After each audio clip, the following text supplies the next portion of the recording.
the Israelites were going to pay for the sins of the father.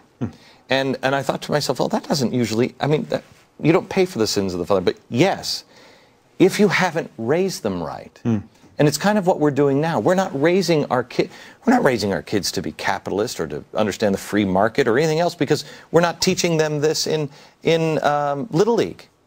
In Connecticut, we're not even keeping score. They'll keep score, but we're not. And so all of the things, we're not teaching them, avoid extremes anymore. And so we are going to pay for the children are going to pay for the sins of the father because we haven't taught them. Do you find any? I think that what you can learn from these founding fathers is what you were talking about at the opening of this show. You got a situation that's unpleasant, okay?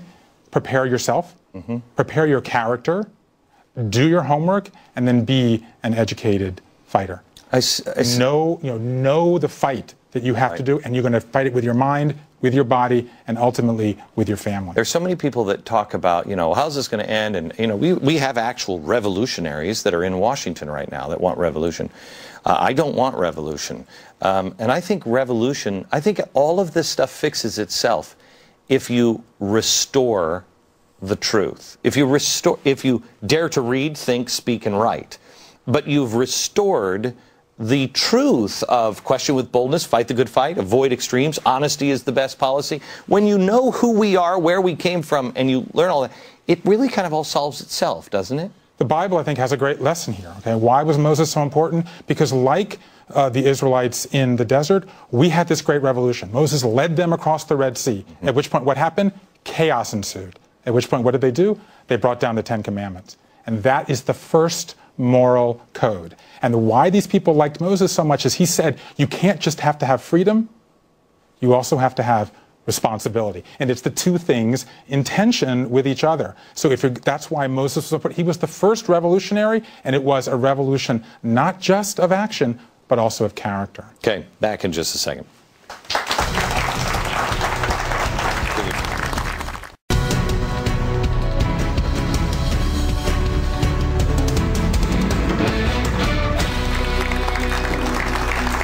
It's Father's Day weekend, and I want to do kind of a different kind of Founding Fathers Friday.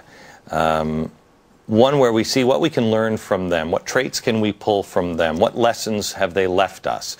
The Founding Fathers are known for laying the groundwork of our country, but they also created the ideals of the American man, teaching us life lessons that are still valuable today. Years ago, the reason why we know the I cannot tell a lie story of the chopping down of the cherry tree is because that was told over and over and over again to teach our children that honesty is the best policy.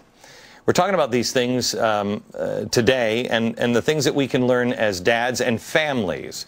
One of the most important things to learn is to never isolate yourself. Bruce Feiler is with me. He started the Council of Dads that represents the spirit of togetherness.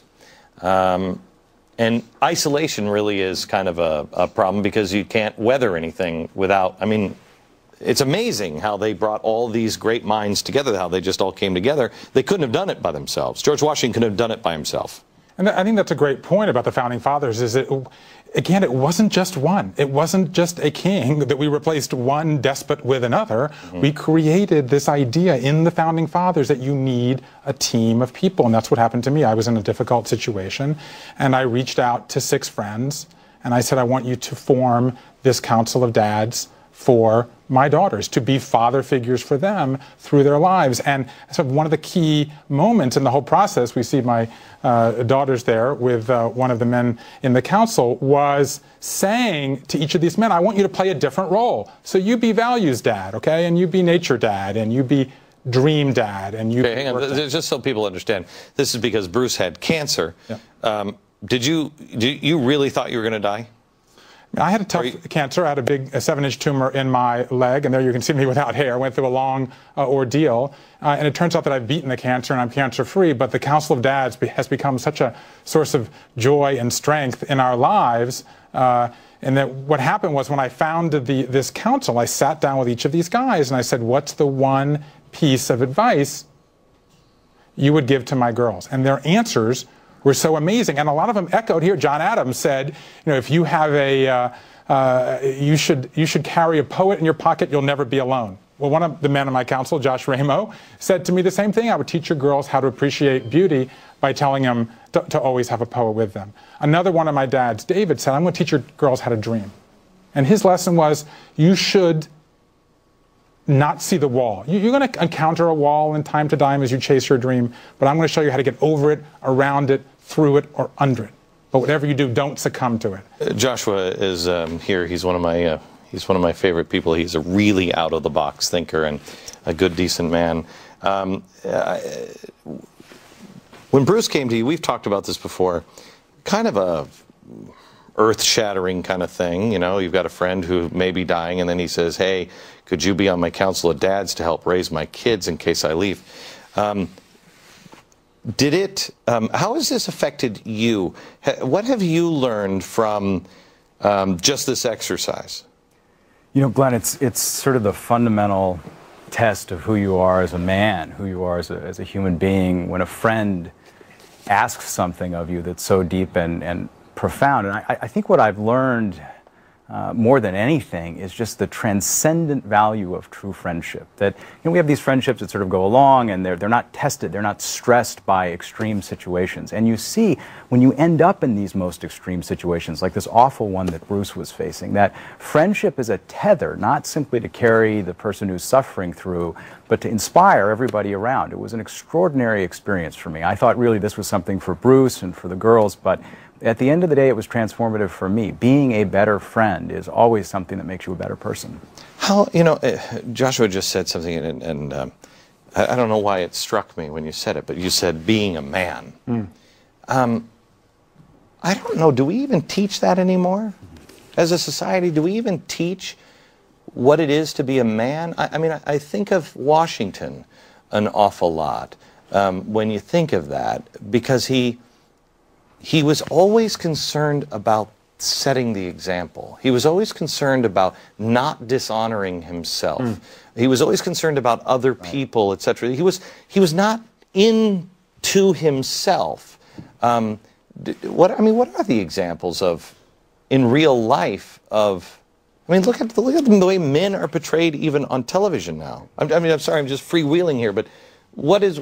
You don't see anything. It's Homer Simpson. It's interesting, as I've been out talking now about the Council of Dads, that men are interested in this book because it's about men, but women are spectacularly interested because they don't believe that there is this thing as male friendship. Like, what do you guys talk about behind the locker room door or when you're out there fishing? And I think that what I have found is there's incredible power of sitting down with your friends and telling them what they mean to you. We don't really do that anymore. And I think that what I have found is to have this group of men in my life, it actually almost is like it's coaching me along, which is ultimately why I decided to put this into a book, was to gather their wisdom into one place, because we feel alone as parents a lot. And this is sort of like almost like parenting as team sport, and this idea that I can have this in my back pocket when I'm asked a question by my kids. See, I have to tell you, I don't know what guys talk about behind the locker room doors. What is it? What? Let's see what Josh has. Joshua, how uncomfortable was it, or if at all, for guys, for a group of guys to get together, if it wasn't in a cancer situation, to be able to sit down and say, I want to share some feelings with you. It's not uncomfortable at all. This is one of the things you discover is you don't really need that cancer situation. This is something anybody and everybody should do. When Bruce wanted to spend some time with me, really kind of talking about the lesson, what I decided we should do is go to the wilderness of New Mexico, which is really where I grew up. And we went camping for a couple of days. And the first day, we didn't say a word. We just spent time under the stars with the pine trees out in front of a campfire. And what you're really doing in a situation like that is toughening this steel in your soul that is what marks you as a man when you're faced with great challenges. And I think it's something we all have in us. It's just a matter of creating a context in which it can come to life. And the remarkable thing about the Council of Dads as a book is it shows you what that does to somebody no matter what situation that they're in. It's an incredible gift, really. Okay, back in just a second.